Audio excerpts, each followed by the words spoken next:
In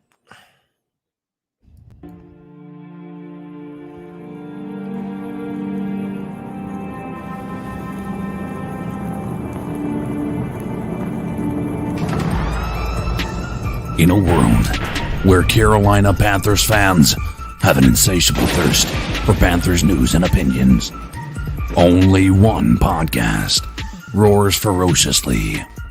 It's the C3 Panthers Podcast.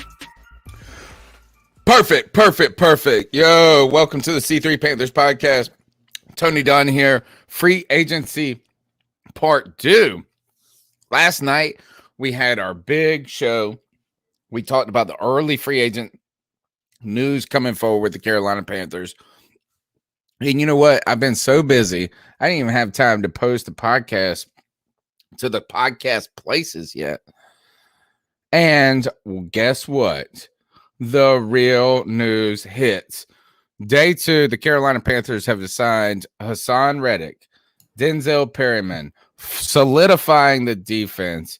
There probably is even more. I don't even know this. It's happening. Bam, bam, bam, live. And we're here on Wednesday night. It's 8 o'clock, and I'm here with my homeboys. I got Code Dizzle, Alan, CK in the house. How you doing, my man? You know, just living the dream, my man. Just hearing these the news today. So the first signing, it was funny. One of my boys messaged me. He's like, "Oh my gosh!" And I'm sitting here thinking we're about to hear something crazy about Watson. He was like, "We just signed Perryman." I'm like, "Oh, that's good signing," but like it didn't deserve the "oh my gosh." Like I'm sitting here like thinking we sold, and then Hassan Reddick came out. I would have thought that was a better "oh my god" moment for me at least. I'm big on this Perryman joint. I'm big on it. I understand you though. Yeah, and so, but man, it's nice to see moves being made. I was worried we were going to wait until there were nothing but table scraps left, but man, we got some people, man. Cody Lashney in the house, producer, co-host, the overall man in the, and I gotta say, it's nice to start to see kind of a plan come into place. Yeah, man, there's a lot of things to speculate about, man, especially with these last 2 defensive signings in our linebacking core. With Perryman and Hassan Reddick, those are 2 big names for us. And I think it really kind of opens some questions about what kind of defense Phil Snow is looking to build. I think we've all kind of had our guesses, but, this kind of gives us some breadcrumbs on the kind of defense that we're trying to build. And I think it's pretty exciting, man. I'm pleasantly surprised with what we've done. The number's 252-228-5098. Call in. We'll take a couple of calls tonight as we go through some of these early moves. You can find the podcast on all your major players. Go ahead and smash a thumbs up. Subscribe. Tomorrow night, I'm going to be doing a show with the Chargers Chat podcast, who have been on the show. They've been great in the past. So we'll get to learn more about the Denzel Perryman pick going forward. I tell you this is that, look, we needed these moves. That's what first off, at least, yeah. For me, it's the Perryman move was necessary, right? Like, unless you're going to draft a linebacker in the first round this year, you have to fortify that unit. And it was poor with Tahir Whitehead. He was a bum. But I looked up Perryman's stats, and look, he looks good. But he's had some injury problems throughout his career. Not been able to play full seasons. Last year, I think he only played 13 games. He 70-something tackles. And I think this speaks, guys, to how spoiled we have been at linebacker position, where 78 tackles just seems okay. I'm used to my linebackers getting like 110, 105. You know what I'm saying? For the last 20 years, the Carolina Panthers have had linebackers that just pile up tackles. So, yes, I am excited that we're trying to fix this line. We learned a lot last year about that. Despite the pay for linebackers, it's still an important position. It's a very important position. And the fact that 2 years in a row, we haven't been able to stop the run. Even drafting a run stopping defensive end defensive tackle rather didn't really help it. And then listen, I don't have to bring up Tahir Whitehead, to make everyone angry all over again tonight. We don't even need to redo that, man. Our linebacking core was in peril, and it has been for 2 years. And one of the things that we also said, that many people said, is that we were going to really find out at the start of last season how bad we missed Luke Kuechly. And it's been apparent that he hasn't been on the football team, and that just having Shaq Thompson wasn't a serviceable enough replacement. So, I mean, this is 2 double down moves in your linebacking core. And now all of a sudden you have Shaq Thompson, Hassan Reddick, Denzel Perryman with the front four. Jermaine Carter Jr. is still on the team. Right. And we had all kind of been theorizing that he was gone because he had unfollowed the Panthers or something. I don't know, a bunch of drama. But now all of a sudden, one of our worst position groups on the football team goes from one of our worst to basically one of our strengths, it feels like, in just a few hours. Let's start with Perryman. We know that we've dealt with Tahir Whitehead, who struggled, and you don't want to just dump on somebody for being a bum, but boy, we were getting beat like a drum, and there were so many clips of Whitehead just doing ridiculous things. It was like they would snap the ball and he wouldn't even look. It was almost like he closed his eyes and just randomly threw his body in a direction. So we took out Whitehead midway through the season and our defense got better. So we knew this was a need. There's also a question about Shaq Thompson, who restructured, and we know that he's not going to go anywhere. Once you restructure, you're going to be around for a minute. Yeah. But the Panthers have not at any point desired for him to be a middle linebacker. Right? They just have it. And Perryman comes in as a middle linebacker, a thumper, right? A tackler, a guy who, despite his injuries, has put up significant, these 70 tackle seasons and different things. To me, this was very important. The Carolina Panthers move on this, I felt like it was intentional.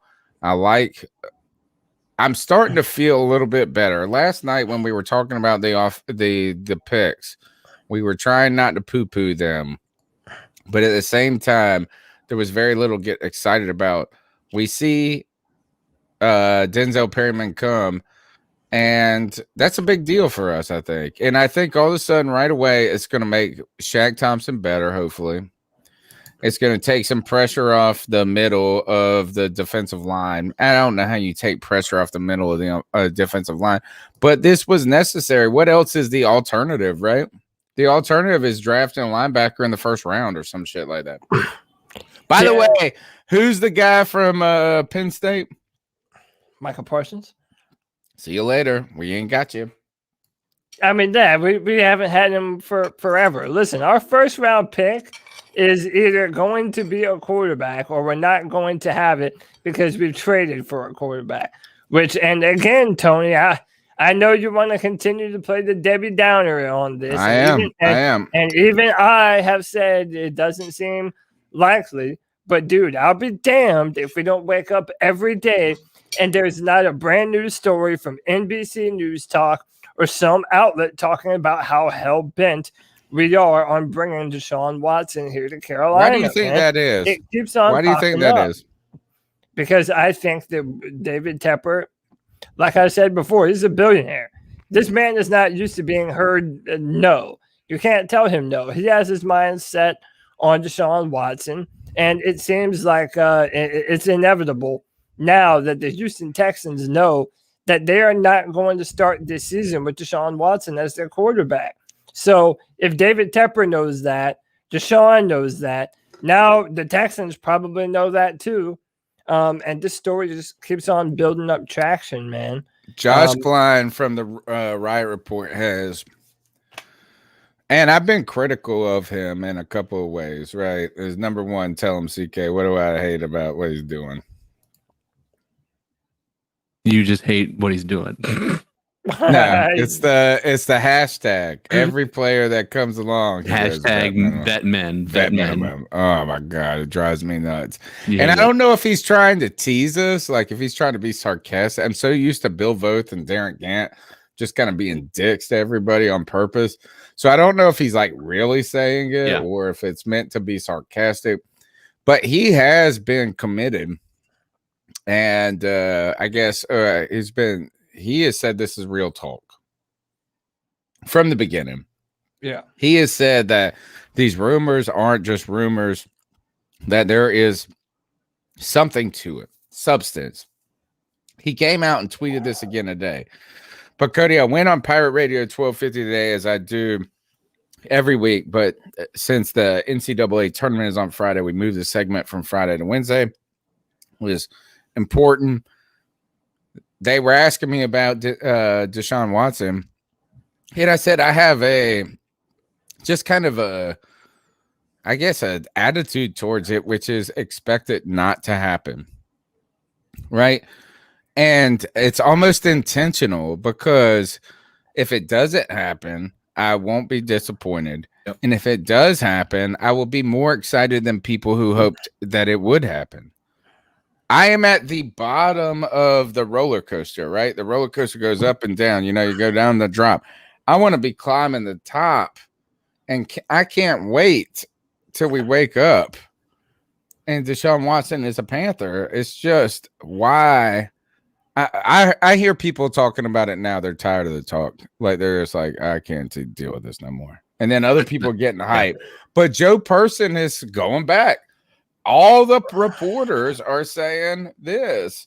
That's because it's great news. Like it's great clickbait. It's a storyline. Right? It's a storyline. Yeah. And until we see, the only thing we've heard, we have not heard anything official from either side. We haven't heard, and I said this before with other reports that came out, a long time ago. We have not heard per source the Panthers are most likely to get Deshaun Watson, or the Houston Texans are certainly considering, trading Deshaun Watson. Like, there's nothing that tells us. They haven't.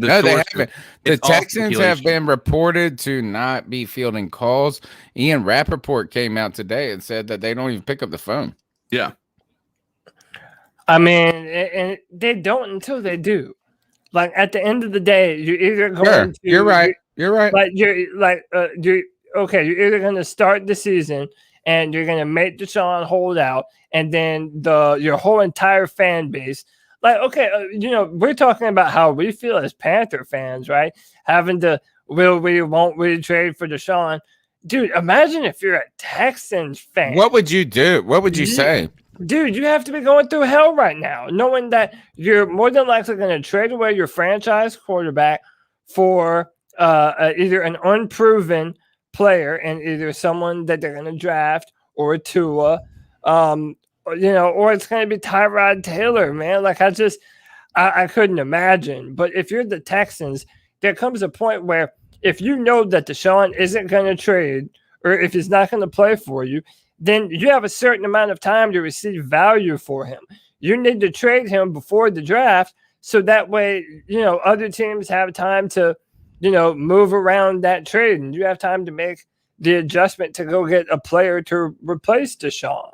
I think something has to happen soon, in my opinion. Do you think these allegations that have come out are? I mean, and now we're up to 3 people by Tepper. Well, do you think they help or hurt Deshaun Watson, or do you think it helps and hurts Houston? Like, does it help Deshaun Watson get out of Houston easier, or does it help Houston?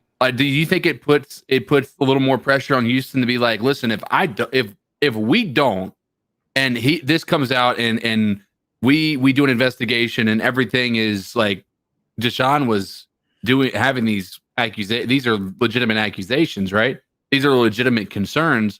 Well, guess what? Nobody's trading for him. You've lost, and you're not going to keep him. You're going to cut him with whatever character, clauses they have in those contracts now, like we did with Greg Hardy and whatnot, commissioner's exempt list, whatever that may look like. and they're going to get nothing out of it.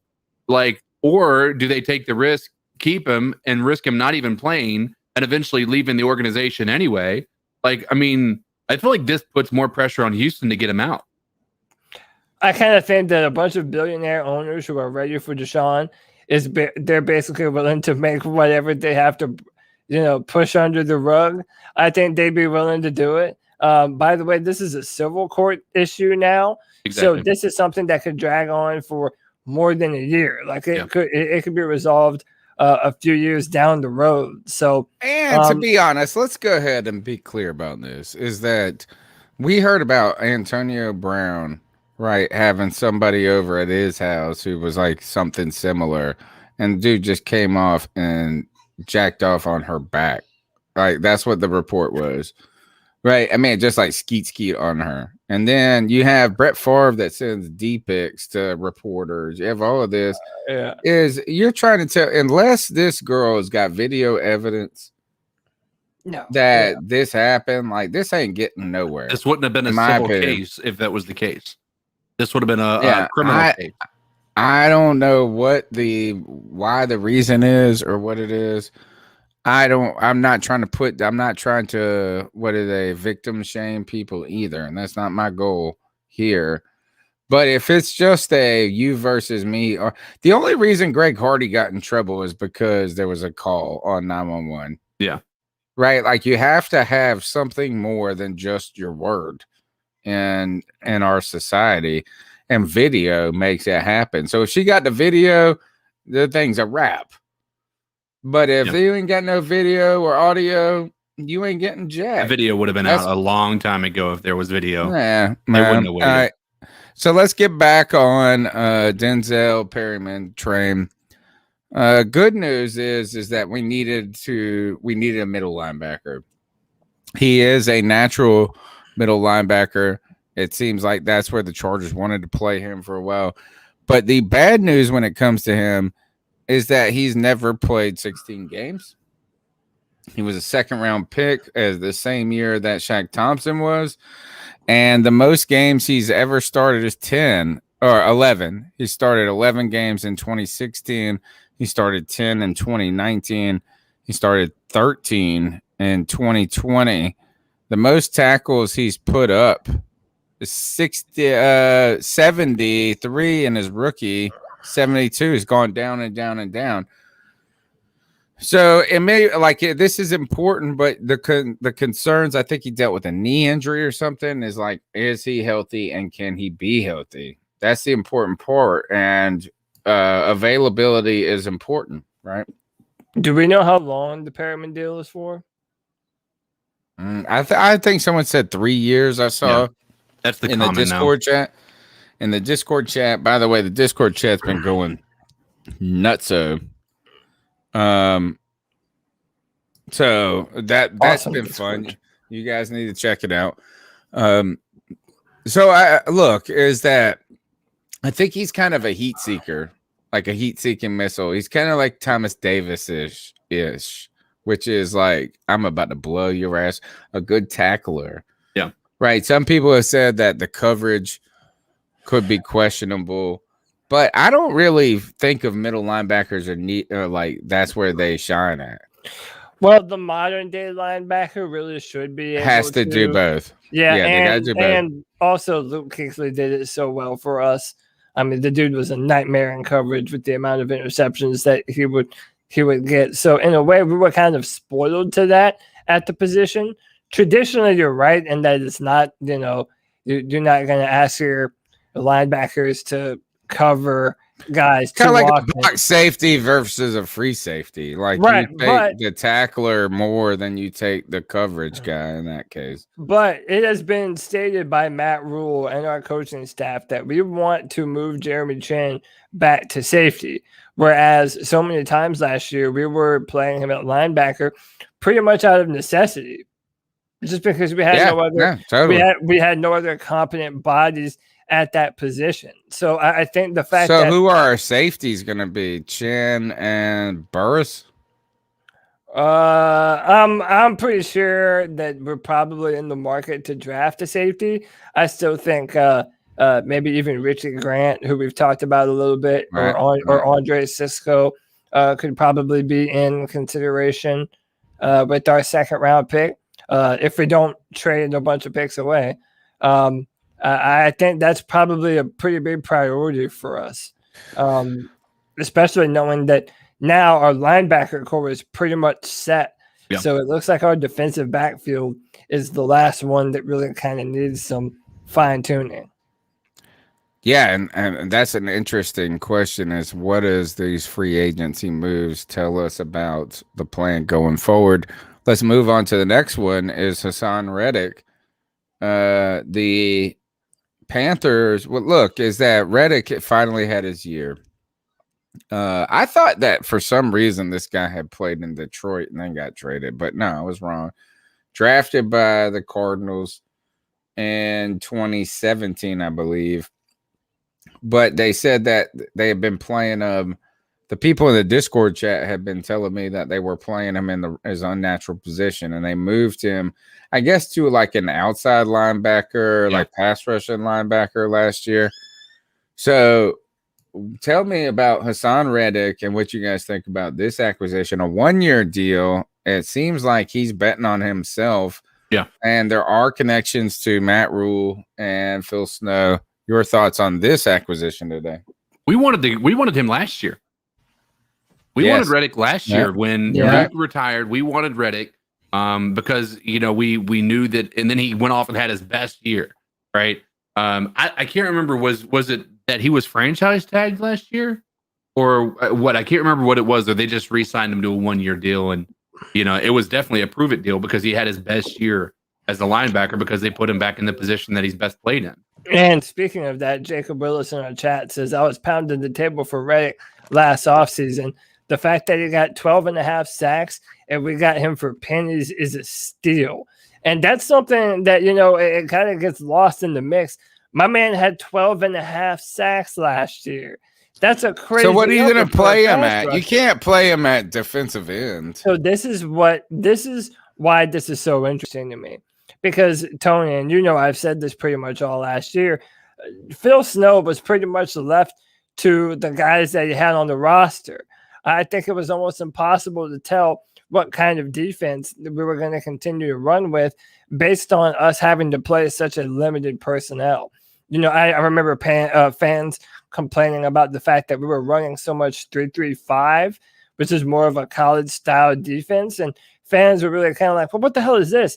I really think now we're going to be a multiple defense. And I think that even where we switch from 4-3 to 3-4. Yeah, I really do think so, because we have the base personnel to do all of it. I mean, we could put Gross Matos and Burns on the edges in a 4-3 and then have some combination of Derek Brown and maybe even our new signee, Marcus Fox, I believe his name is. Morgan, who I admittedly obviously don't know. I don't know anything about. I don't even know where he came from. I know nothing about him either. But also knowing that Hassan Reddick is a really good pass rusher, as a standing up outside linebacker, I think we're going to look for opportunities to put Reddick in positions to pass rush.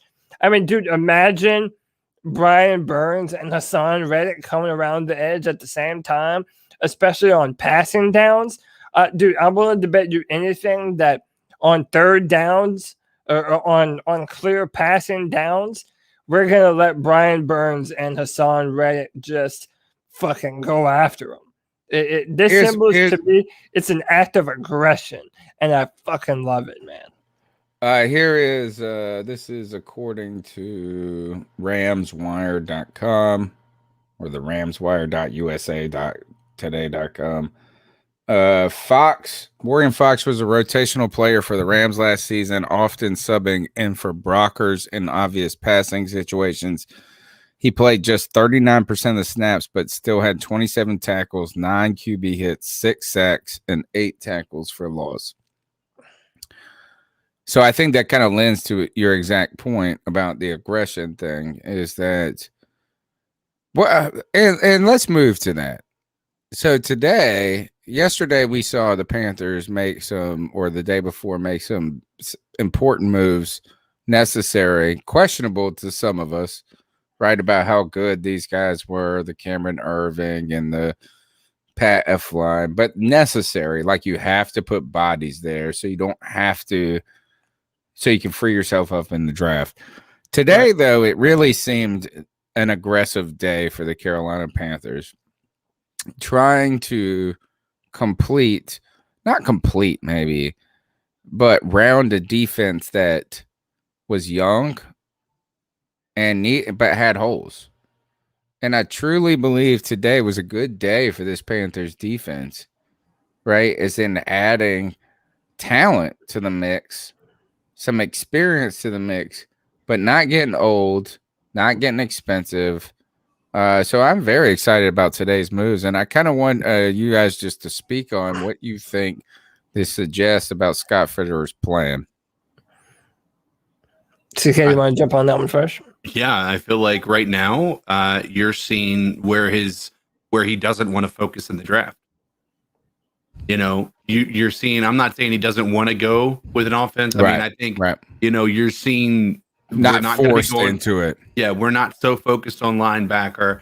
I think right now the biggest question marks are going to be, I think we're seeing a pattern of what we're going to be doing with the draft: quarterback, tight end, and cornerback. Those are our priorities in the draft, I feel like. Amen. And if we can't get any of those checked off before the draft, then those are going to be priority number one. And it goes in that order, in my opinion.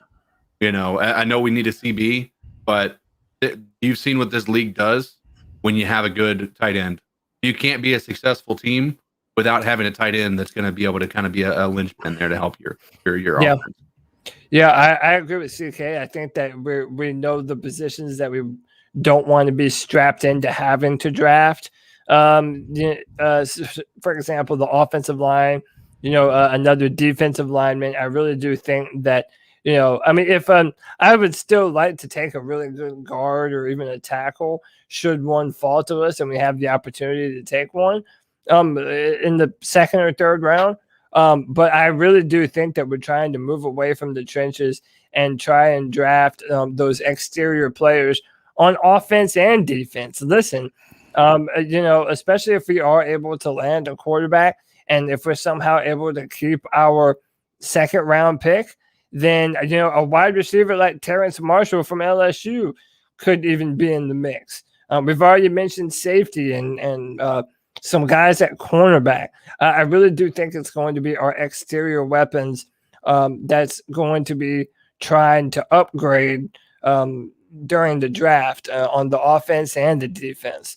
And I really like this, man. I think that Scott Fitterer is aggressive. I like the culture that it comes from up in Seattle. I like how they've been able to build their team. And, I mean, look at what they were able to build with the Legion of Boom. Up there in Seattle, and they put Bobby Wagner right there in the middle. They know the importance of having a smash mouth defense, and I think that that's what we're trying to build back upon right now. I feel like we used to know that importance too as a team, and somehow we just got old and slow real quick, and that's the problem in the NFL is you can go from being just expecting to lean on your defense from year to year, and then all of a sudden these dudes are old. And we saw that in 2018 with the Carolina Panthers is that it just got old really, really quick. Now, I guess I want to ask this is how old are these guys? Hassan Reddick is obviously somewhat young, right? And Denzel Perryman too. Both of these, one is 2015. So they can only, he's probably like 28, I'm guessing, is Perryman or somewhere. Yeah. So if you guys need to look that up, I'm glad that we didn't just that the defense was a part of the plan. Yeah. Is that you looked at that offensive line. We've been so fixated on the quarterback. I just feel like we could have been too focused on that a little bit. Is that like that? Like that's the only one track mind, one track. Maybe that's what us as fans were. Maybe us as fans were a little bit. That's why we were all shitting on the Cameron Irving signing and shitting on the Pat F line signing and wishing we got Joe Thuney or whoever else. I don't even know who we wish we wanted. We'd probably be happy, dissatisfied with anybody. But today's effort to me signals that the Panthers are trying to round the team out. The scary part about today is, does this suggest we're trying to win? Win, yeah, I think so. This is not. I mean, these signings to me are. They're kind of. They are aggressive. You're right. Yeah, they're aggressive. But they're also kind of reminiscent of 2015. Like, none of these free agent player names are absolute superstars. You know, Hassan Reddick might have some pop to be a potential, fantastic player for us, even though it's a 1-year deal. But especially if he ends up balling out for us this year and becomes a part of a nice little pass rushing tandem with him and Brian Burns, I could see them bringing him back. But all of these signings to me, while they don't have a huge name attached to any one of them, they're all picks that, in my opinion, just make us so much better. From and necessary. To be honest, I could not believe how many holes we had. Like, when you really start to think of how many holes this team had, and we haven't addressed half of them still. No, yeah, we're still like we came into this offseason feeling that way as well. I mean, like that's where I think our biggest question marks were around being able to get somebody like a Watson, or is it even worth drafting your quarterback yet because you don't even have a team that's going to be better, that's going to put them in a position to succeed, and I think we've done a little bit to be able to do that. My only thing is you guys forget we did this exact song and dance 2 years ago. We had obviously not to this level. We felt like we addressed every need we had to where we can go to the draft and honestly get the best player available. Right. We had a fantastic offseason. And to be fair, if you look at, and not to bring up Hurney and try to uptalk him, he had 2 really good off seasons in a row. Outside of the signings for, Christian McCaffrey, if you want to make that, or Shaq Thompson, which was a mid-season play, nonetheless, we did this, and I'm afraid to get excited because we had a decent team with no quarterback, and we saw what happened. We were picking at a high level again, and that's why we're here. We were picking 8, 9. Don't get excited, CK. Don't worry. You don't need to get excited. I'll tell you why. Is that despite our happiness with the exact players that we picked or didn't pick, is that injuries are still potential. Yeah. Right. None of this matters if somebody gets hurt. Like, not a bit, And so Perryman could come in and play 5 games and be awesome, but if he misses the next 10, it doesn't matter. So part of this is part plan, part luck. Is that part? In 2015, we were healthy. That's the thing. We were healthy the whole year. Everybody was healthy. And that's luck. It's just luck. So you got to put these players in a position to succeed. But some of it after that, you've already rolled the dice and you're just waiting to see what the number is. Here's what I want to say real quick so that we can just, at least in this conversation, we've had our conversation about Will Grier in the past. Will Grier is, I think he got the short end of the stick. I think he still has something that he can show and prove, but his film did not show very good, football. But again, he was put into one of the worst situations, so I think he still deserves a chance. I just don't know that his film warrants him being in a conversation for a starting position. Not at all. Like, that should have been the goal last year. Like, forget signing Teddy Bridgewater. You used the 3rd round pick on Will Grier. That should have been the plan. You're a year late to the party, bro. Yeah. I mean, you're a year and a half late to the party because that's exactly what it was. Is nobody's been shitting on Will Grier except for the Panthers.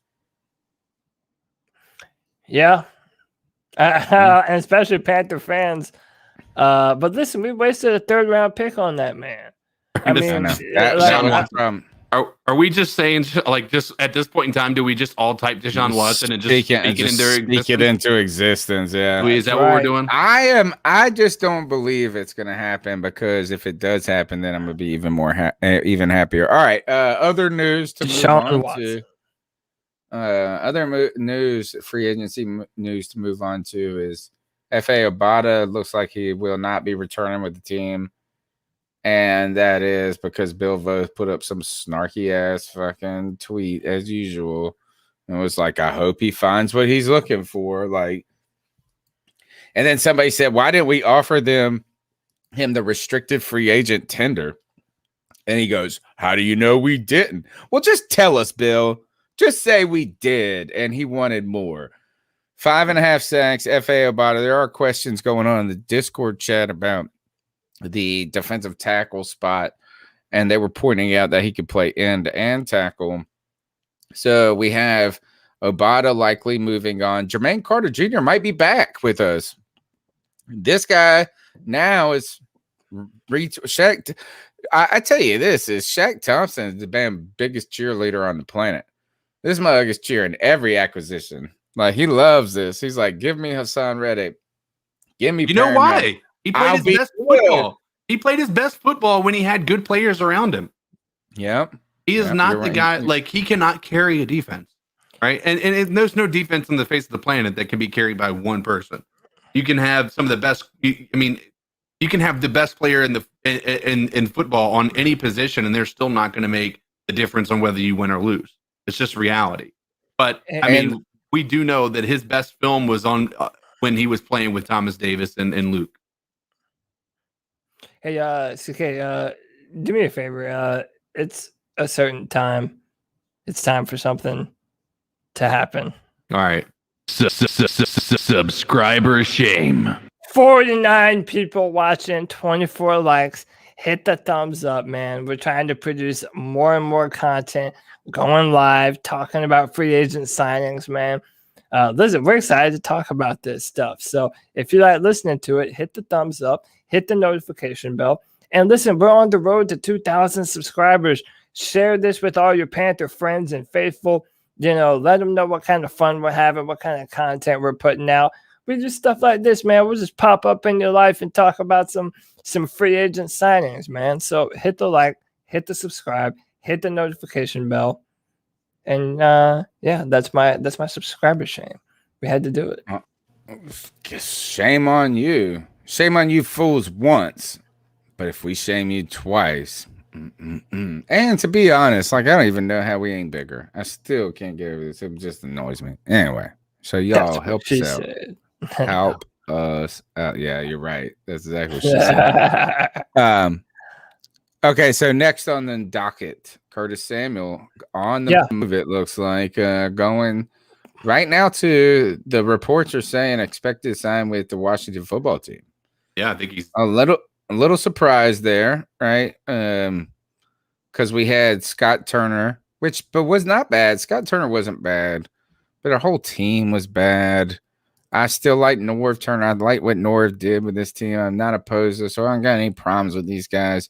But joining Ron Rivera, which is strange because I feel like all they did was try to keep Curtis Samuel off the field for 5 years, but okay. Now he's going to join Fitzmagic and create some magic in Washington. I tell you, watch out for this Washington football team. They are going to win the damn NFC East. Again. I mean, what do you think about this signing? What do you think about Curtis Samuel, baby? I kind of want someone to make it make sense to me. Like, I felt like I heard.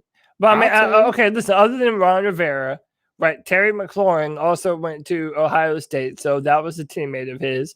But outside of that, like, if you're it's magic, baby. Yeah, but come on, dude. Like, apparently he was in the Washington, no, not Washington, the New York Jets and the Miami Dolphins were apparently talking about him. Yeah, in the bidding. But Washington's about to be good, bro. Washington's about to be good. They're gonna have their defense, bro. Ron Rivera's about to put up a 2013 Carolina Panthers team that allows 15 points a game. And now you got Fitzmagic, who's going to be slinging the rock around. These guys are winning 10 games next year, bro. I mean, if you say so. I bet you this. The Washington football team is better than the Carolina Panthers right now. I have a question. Was this a legit troll? What? Was that a legit troll? No. Straight up. Cody, was that a legit troll?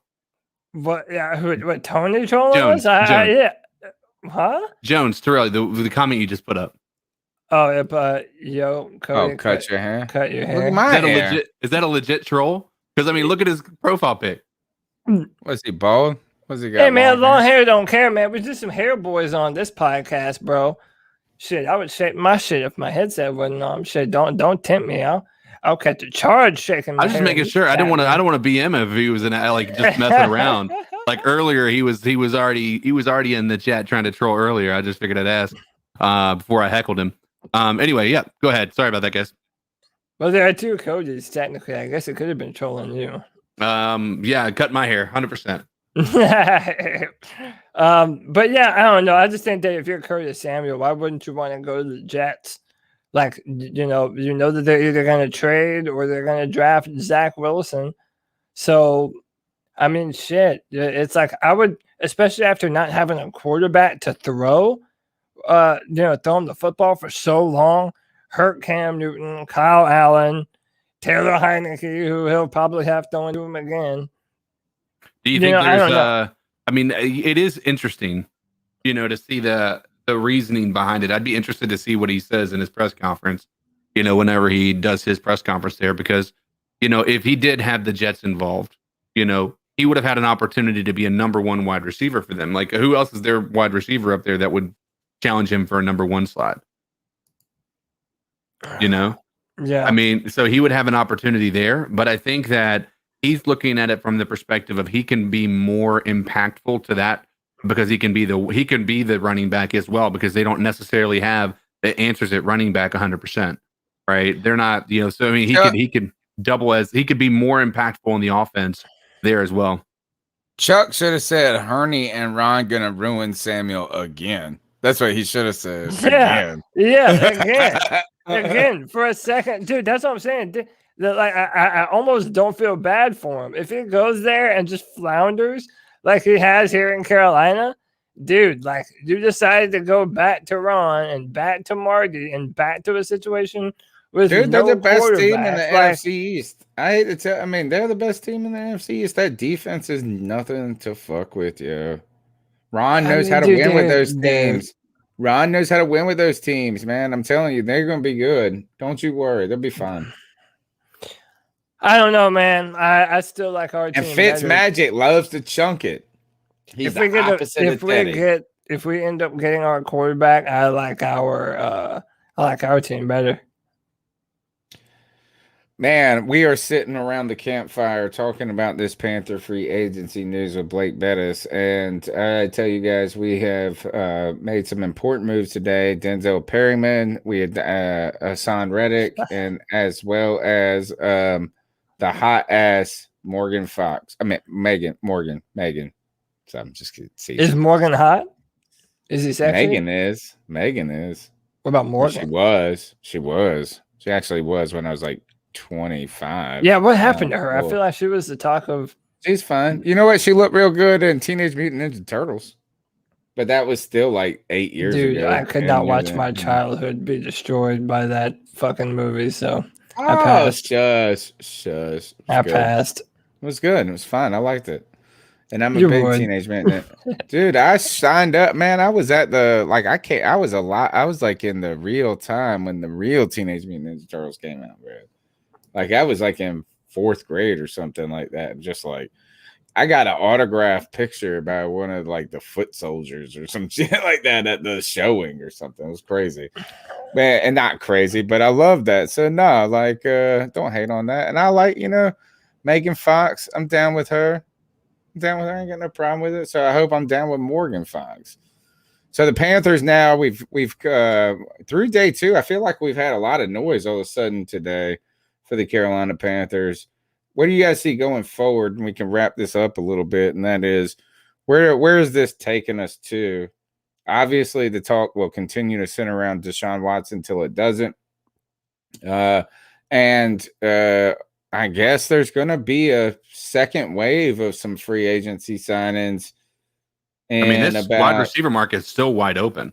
Like, do we need a receiver? We don't, but I'm just like, you're right. There's going to be another wave of free agency, and there's still going to be big time signings, and so I could see there still being a play at that we could make. Certainly, I think the only thing we have left, because unless we do something crazy with cap, we're not going to be playing at the dance anymore.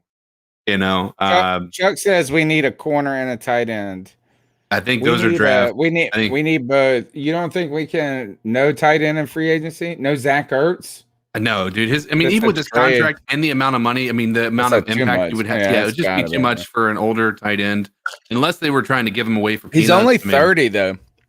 He's 30. Yeah, but he's also older, but he's not old. But are we willing to trade away draft picks for the possibility of having you look at a lot of the tight ends that have come out of there's not a lot of tight ends that fail as much as that succeed, right? So you can get a nice, decent tight end in the third, fourth round. I think the draft is going to be a tight end priority, along with cornerback and QB. Offensive line is still a bit of touch and go on that front, so I think we still need to have that a priority. But what we've done today is shore up the things that we don't need any longer in the draft, and that's linebacker and safety. If we're happy, if we end up doing any moves in free agency for a safety. All right, Cody, what do you think this is pointing to? He left. He quit. He's out of here. He quit this show. He said, I'm done, bro. I'm just trying to figure out for myself, and what we can end on this is he's coming back. He brought himself back. My bad. Turns out that was the wrong button. Yeah. Well, now I've got to pee, so you got to answer that question while I take a leak. So listen, I think that this kind of sets us up good. One of the things I wanted to mention is that one of my favorite prospects in this draft is Pat Fryermuth. He's the tight end from Penn State, and that's a guy that I think would be available, honestly, in the probably in the second round. I don't see him falling all the way to the third, but that would be a good pickup for us. I don't know, man. I think our free agency is kind of in the books, don't you, CK? I feel like there's, obviously with the one piece that we're all waiting to have fall is Deshaun. But outside of that, I really do feel like now we've kind of set ourselves up to pick the best player available. We're still going to have some depth concerns at a few different positions, but at the end of the day, I like what we've done, man. I think Scott Fitterer has come in and really, blown us away, man. I really do like everything that he's done. He's really undid a lot of the dumb moves that Marty Herney had kind of stuck us with. Restructured Shaq Thompson and McCaffrey. Did a good job building our football team this year. Yeah, I don't think we could have asked for anything better from our first year GM. Oh yeah, we really. We talked a little bit about our new defensive lineman, Fox. I don't know if we're going to be focusing on that too much in the draft. I know we still need a couple. That might be a later part in the draft. That might be some of the depth that we're talking about that we need. Those might be unrestricted free agents or undrafted free agents, things like that we focus on the DT. Because I think we're pretty set with our starters at this point. Yeah, we are pretty set with our starters. I'm just, dude. I don't remember the last time. Maybe a few years ago, whenever we signed Gerald McCoy in free agency, that was kind of a fun free agent year. When we thought Cam was going to be able to. Yeah, that was 2 years ago. Yeah, that was Bruce Irving, Gerald McCoy. We had some signings that year that got us excited, but Paradis was that year. We were excited about that signing at the time. Yeah. It was. There were some things that made us think that offseason was good, and then it ended up not being good. Yeah. By the way, Patrick Peterson signs a one-year, $10 million deal to be a Minnesota Viking. That's fine. They can take him. I ain't paying $10 million for Patrick Peterson, who's coming off of PD testing, and it's just not been the same as he used to be since he was on the juice. No, I'm just kidding. All right. So my thoughts about the signings today. A little interested in, you kind of get so swept up in the talk of offensive linemen. You get so swept up in the talk of just Teddy, need a quarterback. What's going to happen to Curtis Samuel? You almost forgot that we have no defense. Like very few dudes on the defensive side of the ball that we really can truly count on. There are some young studs, the three to build around, right? Brian Burns, Jeremy Chin, and Derek Brown. These are guys that we really have faith in. I think everybody believes in it. Shaq Thompson's restructuring, right? Says he's going to be part of the team and really took a leadership role with his team last year. I will say that is that like Matt Rhule and him, you saw Matt Rhule like giving the mic to him a lot in the post games and stuff in the locker room, handing out the game balls. And I think that actually speaks volumes of what they actually think about Shaq. Yeah. We want Shaq to play better. And I'm sorry that I'm disappointed in Shaq Thompson, but that's what happens when you've been spoiled for the last 20 years with linebacker tandems who put up hundreds and hundreds of tackles every year. And that's even when I looked up the Perryman stats and then like, man, this dude's the most he's ever had is 73 tackles. I feel like Luke Kuechly, Thomas Davis, John Beeson, Will Witherspoon, Dan Morgan, these dudes did 73 tackles in their sleep. Shit. If you remember the 2003 Super Bowl where the Carolina Panthers go, right, is that the Dan Morgan had 25 tackles in that game. In the game, one game. And Will Witherspoon had like 20. Yeah. So I think for me, it's hard to get excited about linebackers because I'm like, the bar is so high. But this was a very, very important signing to this team. And we know it's a little bit easier to piecemeal the back end of a defense than it is the front end. So I like that. The Reddick, I thought Reddick was going to be outside of our price range. I think it speaks volumes to the relationships that Matt Rhule and Phil Snow have built with some of these players, right? Another Temple product. So right now I'm looking at these signings right here, 3 on defense today, 2 on offense yesterday, and it really does not look like the Panthers are ready to roll over. No, not at all. Not at all. And maybe that just fans the flames of my hopes at quarterback a little bit. Is I am putting Deshaun Watson out of my mind. I'm more in the trade up mind right now. I just think it's more plausible. Look at this. We popped up another 20 people. You better smash some thumbs up. Hit him, CK. Subscriber shame. Give us a thumbs up. Give us a thumbs up and share this damn podcast, folks. We've been doing this. This is our 9th year. Every Tuesday night, 9 p.m. live.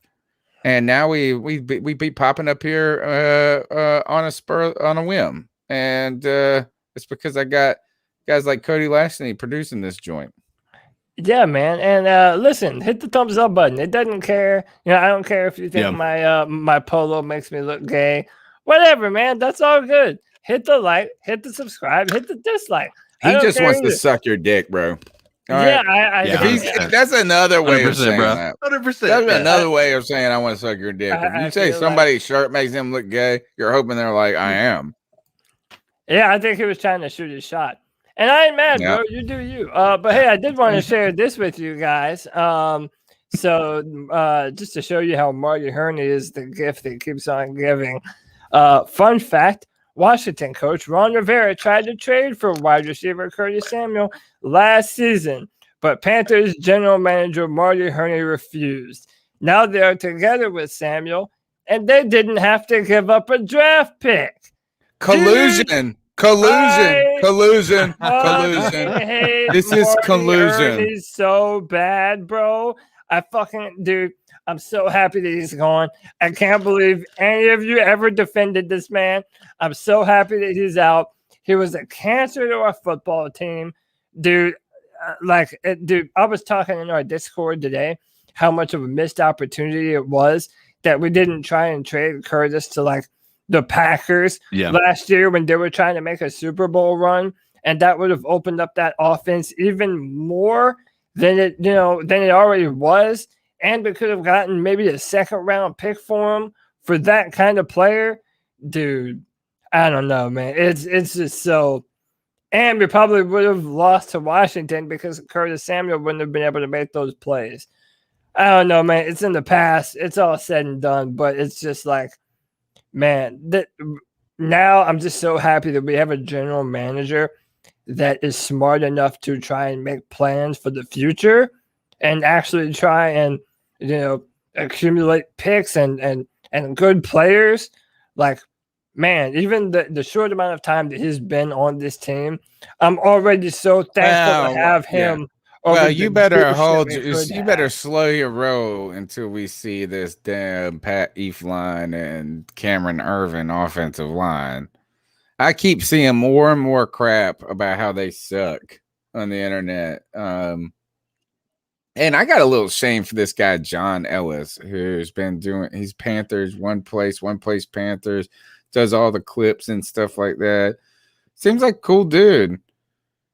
How are you gonna be like up in this Panthers joint and you ain't following the longest running Panthers podcast ever? Right? Like, how you get in the game and not just follow the one that's been doing it since the beginning, homie. So you better get on that follow train and come on the damn show. I won't hold it against you. But I will say this: it don't cost you a damn dime to follow, share, like, and subscribe. Like, what the hell? It don't cost you nothing. I ain't asking for your money. Have I asked anybody to give us money tonight? No, and I won't. You will because later. We want you. No, yeah, not gonna give. Maybe I'm not later. asking for money. Yeah. Or as Gary Vanderchuck says, give, then ask. Give, then ask. But no, I don't want money. I'm here because I like hanging out with my homies talking about this football joint. So I think that. Am I not allowed to drop my OnlyFans? Never mind. Is it gay? Is it No, gay? Is it gay? Come on. The hell you take me we got for, your man? first subscriber. We got your first subscriber. He's in the chat. I don't care about that guy. I don't make content for him. $5? He'll give you $5 a month to show your titties. No, it's way more than $5, and it's way more than titties. So, yeah. So the last thing I have on this, that's what I want to mention to you is when we're talking about, God, what was that? It just slipped my mind. You're all happy about Scott Fitterer and what he's doing. I do think there's a point to those moves yesterday with Cameron Irvin and Scott Fitterer. It's like they're necessary. Again, I say necessary. But these guys, everybody who puts up, and it was that John Ellis guy put up this, it was like something like these guys are like the 150th ranked offensive line in the last 3 years. They're not good. So that's the scary part. And then you're creeping on this is that maybe I don't know. We need Deshaun Watson, or I guess we're going to be drafting a damn left tackle at 8 because we ain't getting no quarterback at 8, homie. My inner Clemson fan is just, dude, I tried to deny it for so long, but I want Deshaun on this team, man. Like, look, I never, for those who have been listening, like Cam Newton really brought me to the Panthers and made me love this football team, right? So I didn't really get to watch Cam when he was at Auburn, but I did watch Deshaun his entire time at Clemson. And man, even when he was a freshman, you could tell that the guy just had something special to him, man. The way he throws the football, the way he sees the field, how elusive he is when he runs. Dude, the throws he makes are just incredible, man. I've seen the greatness. I've seen it firsthand. I just want Deshaun on this team, man. It's not about even his greatness. I tell you this. What did I tell you on your porch in week 1? What did I tell you? You quote it all the time on this show is that we're at the game. We're playing the Rams. This is the year before last. What did I say? I asked you on the porch, I'm like, how you feel about this game today? And you said, as long as we have Cam Newton, we have a chance. And another way of looking at it is, as long as you have a guy at quarterback that you believe can get it done any Sunday under any potential circumstances, you feel like that feeling. But I tell you, is that as we, again, spoiled in some ways, we've been spoiled a little bit, is that we talk about these linebackers, that greatness that we've had in Carolina. But even Jake Delhomme sort of gave us that feeling somewhat. But it's those years that we don't have the Cam Newton. It's hard to get up, right? It's like we need a little blue pill to get excited with optimism when you don't have your quarterback. I don't need a blue pill. Check out my OnlyFans. I'll prove it. You don't need a blue pill when you have your quarterback. Yeah.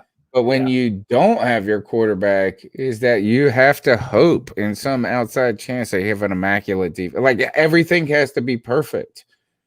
Yeah. And I'm talking about even when you got an average quarterback, it leaves a pit, like it's just not the same.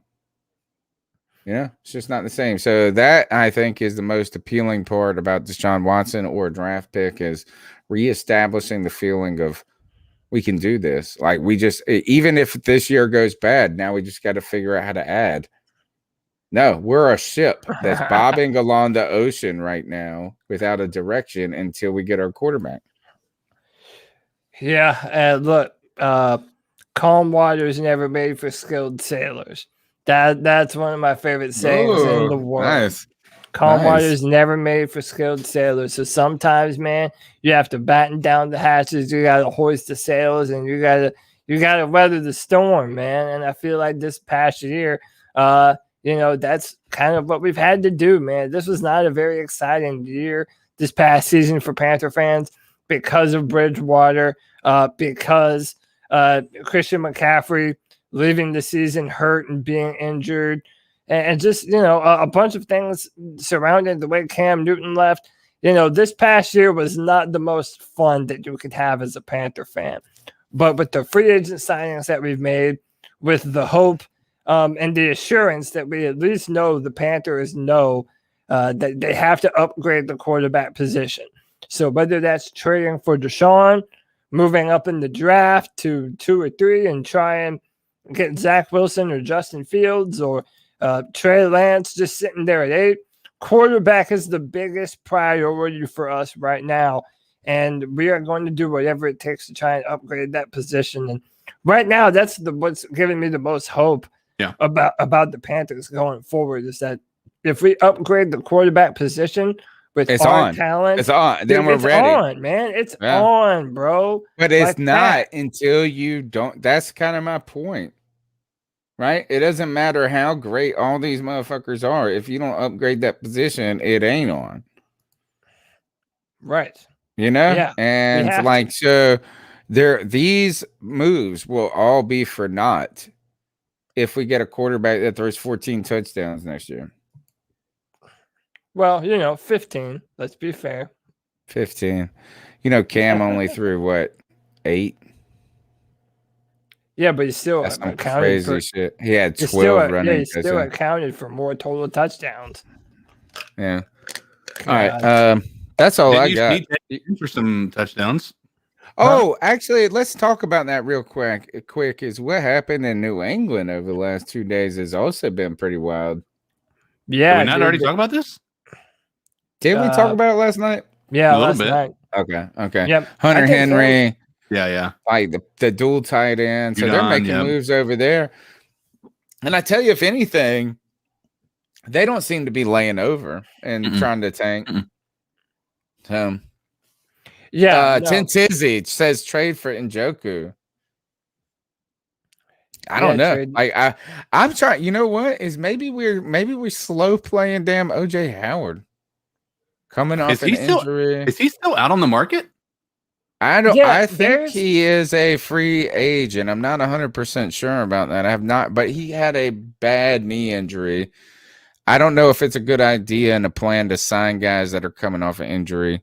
Like, it's generally not a good thing. We learned that with Matt Khalil. Yeah. That he sucks. But he sucked before that. We did that with Matt Paradis. Yeah, and it took a whole year. And we re-signed Thomas Davis. I don't know if this is true. Paul Mancini says Njoku signed with the Raiders. Oh, wait, is he a free agent, or is he possibly was he going to be a trade target? I don't know. Maybe he was traded last. OJ Howard is a name to think about. I would love an OJ Howard type tight end on our team. I think this is a good comment by Jason Lewis. All the teams downstream of the Panthers are doing exciting things. Buffalo, Washington, and New England. Teams with that we all have these weird ties to. The Bills signed Emmanuel Sanders today too, so that gives them another option. The NFL is fun right now, man. There's so many good players and there's so many emerging football teams. Never been a better time to be a fan of the NFL. I'm just super excited for the Buffalo Panthers. Yeah, keep rumbling. But I think it's an exciting time to be a Panther fan. I love the speculation, like the fact that we're even involved in the Deshaun Watson talks just makes everything more fun. It's like the fact that we're even in consideration is, it's cool. And my last little suggestion, or not suggestion, but prediction, is free agency is going to settle down.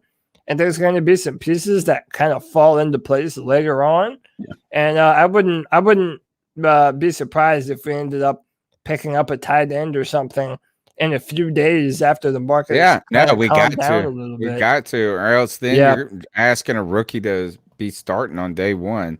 And we don't have anybody outside of Ian Thomas, right? And we do have him, so he will be on this team, but you still need more around him, particularly when they just didn't use him last year. All right, you guys got anything else? That's all I got. That's it, man. All right, this is a special free agent part 2 edition of C3 Panthers podcast. We're live on Tuesday nights at 9 p.m. My name's Tony Dunn, aka The Professor. You can follow me on Twitter at @cat_chronicles. Go back. I'm going to go add the Discord link to the show notes later on. If you guys are looking for that, I'm sure there's somebody in the chat room right now who is in that Discord chat, and they might even drop it for you as I speak. Codizzle, CK, congratulations on your voice trailer. Oh, thanks, man. I saw that. And number 2 is like, what was it for? I know you're not probably allowed to. No, that wasn't like a movie trailer or anything. But like my Fiverr account, people can I've got like a $15 gig where somebody can put a script up and I'll record it for them. What did they ask you? What was the script about? This one was basically a word for word it was it was hard for me. It's basically just redoing the 2004 WrestleMania intro. Like it was word for word for some sort of WWE podcast. But that was pretty cool. I was happy. I've done 3 of those and all 3 had 5-star reviews, so I'm pretty happy. That's awesome. All right, I'm gonna go ahead and also put this out here. If anybody's listening as a graphic artist, we are looking for free artwork, cheap artwork at the very most. But I want this year's t-shirt. We did not do a t-shirt last year because of the COVID shit, and we didn't do the fantasy league, and we're trying to bring this back. I want a chin check t-shirt. And I feel like it should be a helmet with a chin strap hanging down that says something chin check on it somewhere with a 22. That's what my idea for a t-shirt is. And I've been saying that since the beginning. I told you, I said, chin check. Make sure your strap is fastened, bro, because chin check, like maybe that's what it should say is make sure your strap's fastened for this chin check, something like that. But that's what, and you know what? Somebody will probably just steal that idea. I'm calling everybody else crazy. Cody, Codizzle, the one with hair, the one without. It's hard to keep track. You were writing for Draft Tech when I text you about the show. What's going on there? yeah, there'll be a brand new mock draft tomorrow for the Carolina Panthers, first and second round picks. That is draftet.com. Check me out. After free agency period, it's going to go back to longer comments so I can really break down in written form the players that I'm talking about. So not only am I going to be breaking down players on this channel, going live, doing the C3 film room, but also check out my all my comments on draftet.com. And follow me on Twitter at Cody Lack and hit me up, man. The what was it? I had one last damn thing to say, and it was about this show. And why does it escape me right at the last moment when I need to say it? God damn it, I can't remember what it was. All right, I guess we're this is I got it. It came to me. Boom, back. So what happens if the Panthers do get Deshaun Watson and we have to trade away 3 first-round picks? What do we do on the draft show night? Well, like I think for the next 3 nights, we just have we plan for. I mean, for the next 3 years, we just plan for a giant party. Yeah, I kind of feel like what we should do is that we still have the draft party, and then the entire time nobody's on it, and all we have is a picture of Deshaun Watson. Like us just smoking cigarettes.